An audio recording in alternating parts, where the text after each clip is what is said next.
Characters. ఇవన్నీ ఏంటంటే పరిస్థితుల ప్రభావం వల్ల జరిగిన సిచ్యువేషన్లు తప్ప everyone is true in his character. ఇప్పుడు సాక్షి ఫాదర్ ఆబ్వియస్లీ అతను లాయర్, అతను రోజు చూస్తున్నాడు డైవర్స్లు, అందుకని నేను యాక్సెప్ట్ చేయను లవ్ అంటాడు అంతే.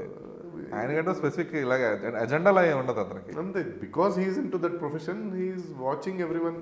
దట్ ఆ ఫ్రెండ్ కూతురుని అప్పుడే చూస్తా దాని ముందు కూడా వాళ్ళందరూ వస్తారు కదా, ఫస్ట్ లేడీస్ అందరు గురక పెడుతుంది సార్ డైవర్స్ ఇవ్వండి, స్విగ్గీలో ఆర్డర్ పెట్టుకుంటుంది డైవర్స్ ఇవ్వండి, వాట్సాప్ చాట్లు వాట్సాప్ స్టేటస్లు చూస్తుంది. సో దాన్ని బట్టి అవన్నీ కాంటెంపరీ జరుగుతున్నాయి కదా ఏషియన్ సెటైర్ లేదు.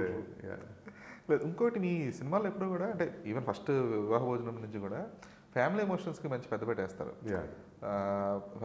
ఇందులో కూడా అతను పాపం ఎంత ఇబ్బంది పడుతున్నా కూడా, సత్య క్యారెక్టర్ ఎంత ఇబ్బంది పడుతున్నా ఏం చేస్తున్నా సరే ఏదో ఒకటి చేద్దామని ఉంటాడు తప్పితే ఎప్పుడు కూడా he won't give up. Upma పెడతాడు కదా అందరికి, ఏదో ఒకటి అంటే వాడికి వీలైనంత వాడు పెడతాడు, అంతేగాని ఎవరిని కూడా పస్తులు ఉంచట్లేదు. అలాగే సమాజవర్గంలో ఎప్పుడైతే అమ్మమ్మ పాత్రని నానమ్మ పాత్రని అది అంటే చాలా అంటే అది అక్కడ కూడా హ్యూమరే ఉంటుంది.